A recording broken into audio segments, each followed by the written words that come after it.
பரபரப்பான 14வது வாரங்க. அதாவது இந்த பிக் பாஸை பொறுத்த வரைக்கும் பயங்கர சேஞ்சஸ். உள்ளே வந்து போட்டியாளர்கள்லாம் நாங்களாம் கண்டஸ்டன்ஸ் தான் அப்படின்னு மற்றவங்களை இன்னும் நம்ப வச்சு அவங்க ஒரு கேம் விளையாடிட்டு இருக்காங்க. இப்போ பணப்பெட்டி இன்னும் வந்து பாடம் இல்லை. இன்னைக்கு வருமா என்னங்கிறதும் தெரியல. அதுக்கு முன்னாடியே பார்த்தீங்கன்னா, ஏன்னா பணப்பெட்டி இந்த வாரம் வரணுமே, ஏன்னா 8 பேர் இருக்காங்கங்க.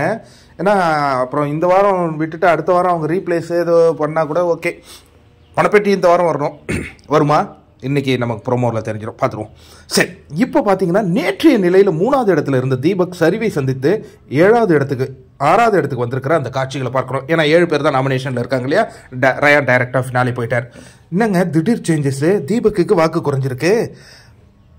ஆனால் நீங்கள் பார்த்தீங்கன்னா ஜாக்லினா இருக்கட்டும், அருணா இருக்கட்டும், விஜய் விஷால், தீபக், இவங்க 3 பேருக்குமே திட்ட ஒரே சதவீத வாக்குகள் தான். பவித்ரா பின்தங்கிய காட்சிகளை பார்க்குறோம். தொடர்ந்து முத்துக்குமரன் வந்து அதிகப்படியான வாக்குகளை குவிக்கின்றார். அவருக்கு அடுத்த இடத்துல சௌந்தர்யாவுக்கு வாக்குகள் வந்துகிட்டு இருக்குங்க.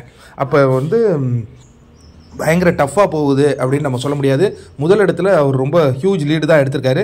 அது 2வது இடத்துக்கும் 3வது இடத்துக்குமே ஒரு 10% டிஃப்ரெண்ட் இருக்குது. அதுக்கப்புறம் எல்லாருமே கம்மியான வாக்குகள் தான். யார் இதில் எனக்கு தெரிஞ்சு அருணுக்கு வந்து ஹாட் ஸ்டாரில் ஓட்டு விழுந்துடும். ஏன்னா அவருக்கு வந்து வெளியில் ஒரு மிகப்பெரிய சப்போர்ட் ஃபேக்டர் ஒருத்தவங்க செயல்பட்டு இருக்கிறதுனால அவருக்கு விழுந்துடும். தீபக் அண்ணனை தான் பாவம் யாருமே காப்பாற்றுவாங்களா என்னன்னு எனக்கு தெரிலங்க. ஏன்னா அவர் வந்து பிஆர் இல்லாத அவரை நம்பி அவர் விளையாடிட்டு இருக்காரு.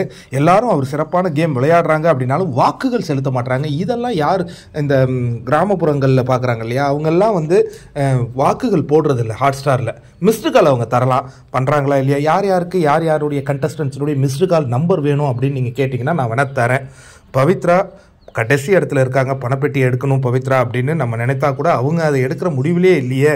எனக்கு தெரிஞ்சு இப்போ நேற்று நடந்த ரைடில் விஷால் கூட பணப்பெட்டி எடுக்கிறதுக்கு சான்ஸ் இருக்குது. என்ன நடக்குதுங்கிறதெல்லாம் பொறுத்திருந்து பார்ப்போம்.